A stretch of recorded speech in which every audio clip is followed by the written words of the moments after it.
Today's our honeymoon, right? What do you mean by tearing up my passport just as we finished packing and were about to leave? My husband, in what seemed like a crazy move, forcefully tore my passport. His smug face really got on my nerves. I never planned to go with you in the first place. I was obviously going to go with my mom. I had sensed some tension before we got married, but I had no idea the twisted relationship between my husband and my mother-in-law was this deep.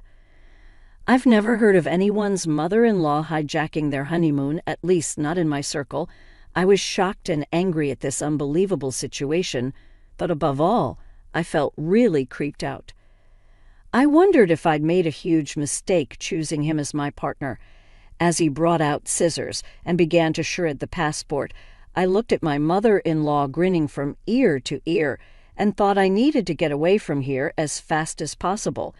I never expected this, but I'd actually had the perfect evidence to bring these two down. My name is Sarah. I'm 29 years old and have been working for 7 years. I recently got the proposal I'd always dreamed of from my boyfriend of 4 years, and now I'm right in the middle of planning our wedding and honeymoon. I met my husband after I started working. I've always been the lucky type, and although I got my first boyfriend in college, it seems he lost interest in the quiet and not-so-exciting me, and we just drifted apart. Years passed without me dating anyone seriously until I started working. Never would I have imagined that out of all my colleagues, I'd be one of the first to get married. My husband was a senior at my company when I was a newbie, and he always supported me whenever I struggled with unfamiliar tasks at work. The only guy I dated in the past was a classmate, but there's something about someone 5 years older. I found my husband dependable and trustworthy. When he asked me out on our first date, I was over the moon. I still cherish the dolphin figurine we bought during our first date at the aquarium. When he said he wanted to date with marriage in mind, I felt like I was on cloud 9. We went on many dates, and he proposed to me at the same aquarium where we had our first date. Can I really be this happy? That night I was so thrilled that I couldn't sleep, and I still remember that feeling with my head still in the clouds. We quickly decided to visit his parents' home the following week, but it was there that I started feeling uneasy about getting married. My father-in-law was very kind, but my mother-in-law seemed to disapprove of me. You could have married someone more outstanding than this plain girl. Being told that at our first meeting filled me with doubt and anxiety about our future life together. But everyone feels some pre-wedding jitters, right? So I pretended everything was fine and carried on with the wedding preparations. One day, while discussing our life after marriage, both he and his mother just assumed I'd be quitting my job. While I once admired the idea of quitting work after getting married, I didn't see that as an option at this point. Looking back, I think my ongoing anxieties about marriage prevented me from considering leaving the place where I felt most secure, my job. While dodging the persistent suggestions from my mother-in-law to quit, I decided to keep working at the same company alongside my husband during our wedding preparations. We disagreed on the timing of our official marriage registration. He was eager to formalize things sooner. In the end, we decided to respect his wishes and registered. Shortly after that, the procedure felt rather mundane, but realizing that we were now officially married made me so happy. We discussed having a small, intimate wedding, but it seems he mentioned this to his mother, and she called the next day. You know, Edward's wedding, and you're talking about having a small, intimate ceremony. Please don't just say whatever you want. The wedding needs to be grand. I'll make sure it's fitting for Edward. By the way, please keep your guest list minimal, just your parents and close friends. Your friends are probably just as dull, right? They'd make the wedding feel so gloomy and ruin everything. I was bombarded with opinions about the venue and the guest list, and it was infuriating that she felt she had the right to dictate so much. But I wanted to avoid conflict with my soon-to-be mother-in-law. I had a ton of things I wanted to say, but I kept telling myself that maybe this is just how weddings go. I decided to invite only my parents and close friends, as my mother-in-law wanted. But my mother-in-law's meddling didn't stop there. She didn't just interfere with the guest list. She also had opinions about the program, entertainment, decorations, and food. If we did everything as she said, we'd go way over budget. Initially, Edward's family had said they would cover half of the wedding costs, but somehow that changed, and now it was. Weddings are for the bride, and suddenly we were way over budget. I ended up having to pay for all the extra expenses she wanted, so the wedding ended up being a flashy affair just as she wanted, far from the simple ceremony I'd imagined. I tried to make some changes behind her back to save on costs, but I ended up getting scolded by her, saying, "It looks cheap because you didn't do as I told you." Still, after the wedding was over, I thought I'd finally get some distance from her. But then my husband did the unthinkable. I was fed up with all the interference from her regarding the wedding, and even though my husband knew I wanted to keep my distance from her, he insisted we live with her. Our new place, which we'd already signed a lease for, was canceled without me knowing, and all of my belongings that were supposed to be moved there could only be sent to my husband's family home. I was at a loss for words, shocked by how everything had been decided without consulting me. The wedding planning was entirely left up to me. Even when I told Edward the costs would exceed the budget if we met all of her requests, he pretended not to hear. The anxiety I had even before the ceremony had grown immensely after our wedding. We had planned to go on a honeymoon abroad. I had always wanted to visit this dream destination, and the idea of going there for our honeymoon felt surreal. However, my growing unease with Edward, who by now was acting quite suspicious, and the thought of living with my mother-in-law when we returned really dampened my spirits. Yet just like with our wedding preparations, Edward wasn't very cooperative about the honeymoon planning. But strangely, he took the lead in booking the flights and hotels. I assumed he'd chosen a romantic hotel for our honeymoon stay and was excited as usual. I was left to foot all the bills, but with the pre-wedding euphoria, I was just glad that Edward was helping out even a little. Little did I realize this was a foreshadowing of a shocking event to come. The wedding wrapped up, and amidst the hustle and bustle, the day of our honeymoon arrived. Despite some unresolved feelings about the wedding and the impending cohabitation, I was determined to switch gears and enjoy the trip with the man I loved. But as I woke up in the middle of the night to prepare in time for our flight, Edward dropped a bombshell as if it was no big deal. "Sarah, I'm going to go with my mom." As I was double-checking our luggage, I was stunned and couldn't comprehend what he just said. "What? What are you talking about? It's our honeymoon. It's not like any other trip. Why would your mother be coming? And besides, we've only paid for 2 for the flight tickets and the hotel." Visibly shaken, I tried to understand his logic when Edward dropped another shocker. "I never said I was going on this trip with you, did I? Don't make me laugh. Of course I'm going with my mom. A trip with her takes precedence over a honeymoon. It's a gratitude trip for all she's done for me. You stay here and get the house ready by cleaning every nook and cranny." With that, Edward began to forcibly tear apart my passport I had entrusted to him. I was in disbelief, unable to utter a word, just watching my passport being destroyed. Right then, my fully made-up mother-in-law burst into our room without knocking. "Edward, are you ready?" Seeing her, Edward's face lit up. "Yeah, we're good. Finally, we can go on this trip without any interruptions." They both shared a gleeful laugh, leaving me utterly repulsed. I realized I was about to marry an absolute nightmare. I had been pondering how to get along with my mother-in-law in our upcoming married life, but this was beyond my wildest thoughts. I had made a colossal mistake right from the get-go. "I get it now, the kind of people you two are." I couldn't help but speak out, but my words seemed to be nothing more than sour grapes to them as they laughed heartily and left together. I had been so happy that Edward was helping out a bit with our honeymoon, but that was just him preparing to go with his mother. He had willingly taken charge of the flight and hotel bookings because he was booking everything under his mother's name from the start, and he dumped all the costs on me. The betrayal by my husband hit me hard, but my anger outweighs my sadness. The dreamy, intimate wedding I had always envisioned and the honeymoon, which was supposed to be the best memory with the one I loved, were both once-in-a-lifetime events, but they were ruined by my mother-in-law and my husband. I can't believe this is happening, I thought, overwhelmed by my situation. At first, I couldn't accept it, but soon after, I decided I've got to act fast and get a divorce. Interestingly, I had something that would come in handy for the divorce.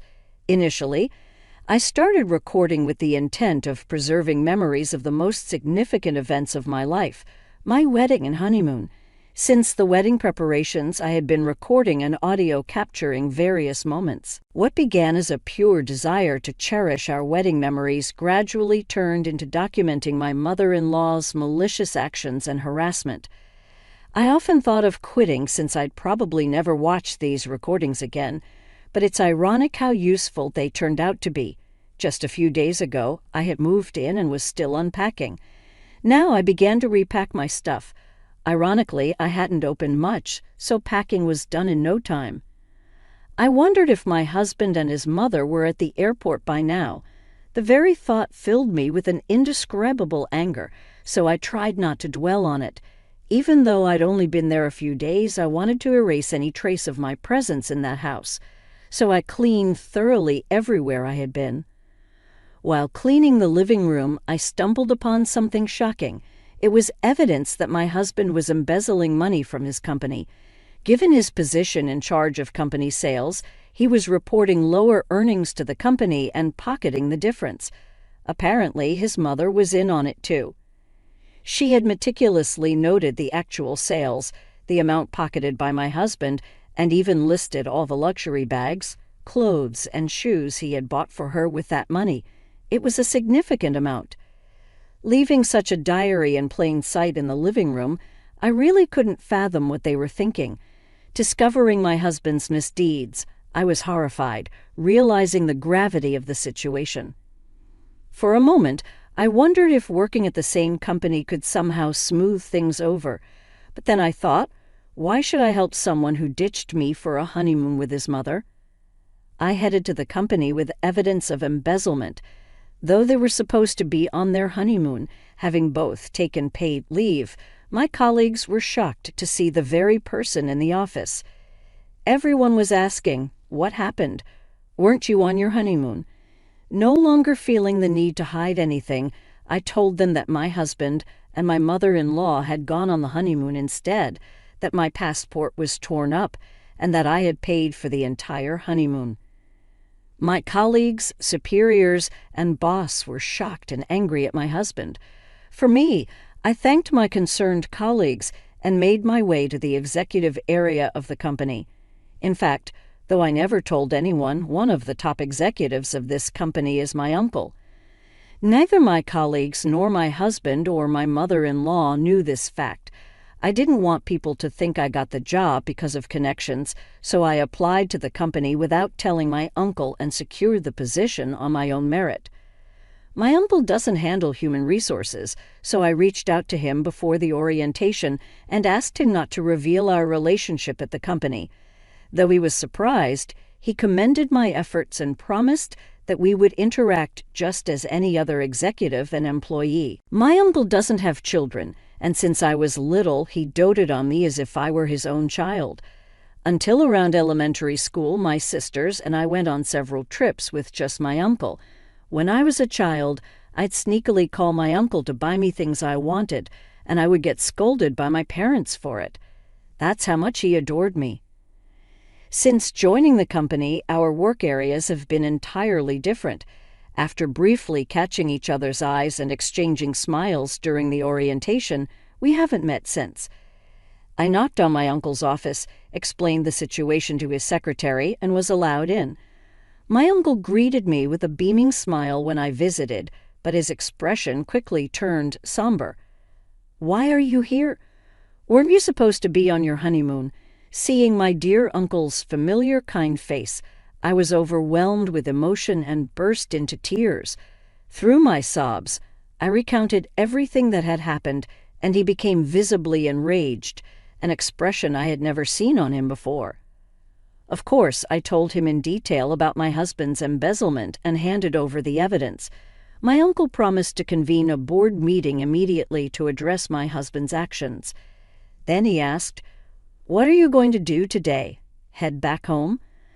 I nodded and he said, "Well, before you do that, let's grab some good food. I'll drop you off at home afterward." Despite the unbelievable betrayal of having my honeymoon hijacked by my mother-in-law, I felt genuinely grateful, knowing there were still warm-hearted people in my life who cared for me. A week later, when my husband and his mother returned from what was supposed to be our honeymoon, I received an immediate call. My husband was furious that I hadn't picked them up from the airport and hadn't cleaned the house as instructed. He ranted about where I could possibly be. With a recommendation from my uncle and parents, I had already hired a top-notch lawyer who specialized in divorce cases, and the process was underway. Without even letting my husband speak, I said, "You two sure are loud and annoying. I don't want to hear your voices anymore. Why would I pick up someone I'm going to divorce? And why would I follow your silly orders to clean?" He was momentarily speechless, but soon resumed his ranting. "Do you think it's okay for you to say such things? I did you a favor by marrying you. If I divorce you, you'll never get remarried. My mom's furious, too. If you come back now and prepare our meals, I might forgive you. We're tired of foreign food. Make some tasty traditional meals." He had never spoken to me like that before our supposed honeymoon. After revealing his scheme with the passport and going on a trip with his mother, his true colors had shown. It dawned on me that I had never truly seen him for who he was. I had been reflecting on this realization over the past few days. I've consulted a lawyer regarding our divorce. Could you please discuss related matters with them? A lawyer? What are you talking about? I'm not getting a divorce. I could hear his mother in the background shouting for him to hand her the phone, calling me names. Well, do as you please. By the way, I informed the company about your embezzlement. I think they'll be calling you in soon. Maybe you should get a lawyer, too. Bye. I could sense his panic on the other end, but it wasn't my problem anymore. He kept calling, so I just blocked his number. My uncle was aware of our honeymoon dates, so right after our call, the company summoned my husband. Using the evidence I provided, they verified the information and confirmed the discrepancies in the payments. It turned out the amount my husband embezzled was enormous. In front of the company's executives, my husband desperately tried to defend himself. He fabricated a story, claiming, "I was the real embezzler, and he had tried to stop me." At that point, my uncle couldn't hold back and shouted, "My niece would never do such a thing. We've confirmed that you and your mother committed the embezzlement. You're lucky we haven't involved the police yet." Realizing the jig was up and that I was related to senior management, my husband looked as if he had lost his soul. That day, I went to the company to return the wedding gifts to my colleagues. Since our marriage had ended so soon after the wedding, everyone refused, saying they had given them as a token of their blessings.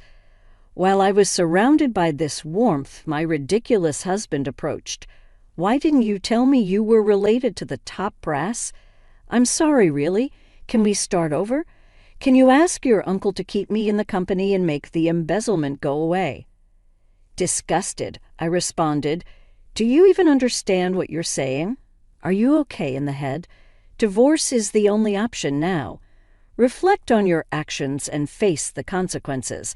Having said that, I pushed him away, but he must not have had anywhere else to turn. He clung on desperately. Watching this, my colleagues called security, who dragged him away. He was fired immediately. Regarding the embezzlement, it seems the company is seeking damages from my husband. After finding out about the whole situation, my mother-in-law repeatedly tried to contact my family. However, once she consulted my sensible father-in-law, the calls stopped. I had always wondered why my sensible father-in-law had even allowed our honeymoon in the first place, but when he later came to apologize, admitting his mistake, I understood. After hearing his side, he had believed my mother-in-law was going on a domestic trip with her friends. He was looking forward to a week without my nagging mother-in-law, who was always badgering him about shopping and wanting to dine out, thinking it would be like a little slice of heaven. Then I came home. After hearing about the ridiculous actions of those two, my father-in-law agreed I should return to my parents' home and even helped me pack. At the time, our emotions were high, and without discussing much else, I just went back to my family home. Knowing how genuine, kind, and rational my father-in-law is, I'm sure he would have stopped all this if he had known. He was the only reasonable person I could trust in that house. Although I was the victim, it was incredibly embarrassing to think that my honeymoon had been hijacked by my mother-in-law. I was considering resigning from my job. My parents advised me not to push myself to work for a while. However, my uncle mentioned working might distract me, and he discussed it with the CEO. It seems they arranged for me to be transferred to a branch office. The divorce process with my husband went surprisingly smoothly, thanks to an excellent lawyer. However, I later learned my father-in-law was involved. When we were planning our wedding and discussing the expenses for the ceremony and honeymoon, it turned out my husband had virtually no savings. My in-laws were just an average working-class family with my mother-in-law's wasteful spending habits. They had almost no savings, which my father-in-law had mentioned with a wry-smile.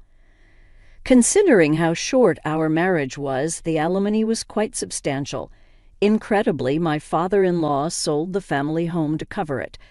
Their home wasn't in a city center, but in a tight-knit community. When we got married, my mother-in-law invited the neighbors. They saw me returning to the family home on the day I was supposed to be leaving for our honeymoon, luggage in hand. With the neighborhood's resident gossip in the mix, it didn't take long for rumors to spread. The stories grew exaggerated to the point where living in that area became unbearable. Initially, my mother-in-law, who was always concerned about appearances, only approved of our marriage because both my husband and I worked for prominent companies. Having her son and daughter-in-law working for a major company was a status symbol for her. Now, with all the rumors circulating because of her actions, she likely couldn't bear to live in that house. My father-in-law probably also felt responsible for covering the damages from the embezzlement my husband caused. While I have nothing but disdain for both my husband and mother-in-law, I genuinely feel sorry for my father-in-law. After being fired and ordered to pay damages, coupled with me not returning as he hoped, my husband apparently suffered a mental breakdown. Unable to work, he seems to be moping around in a small apartment he moved to. Seeing her beloved son so downcast, my mother-in-law also retreated, becoming reclusive, as my father-in-law told me. In fact, my father-in-law, fed up with my mother-in-law, was considering divorce, as he didn't want to spend his later years with her. He asked if I could introduce him to the lawyer I had used. I immediately contacted my uncle, who got in touch with the lawyer. It might take some time, but I hope my father-in-law can live the life he wishes. Thanks to the intervention of the company's CEO and my uncle, I was transferred to a branch office where I'm surrounded by colleagues and superiors who have been incredibly supportive. I'm eternally grateful to my uncle. The only regret I have is missing out on the country we planned to visit for our honeymoon. Considering everything once things settle down, I hope to take a relaxed trip abroad.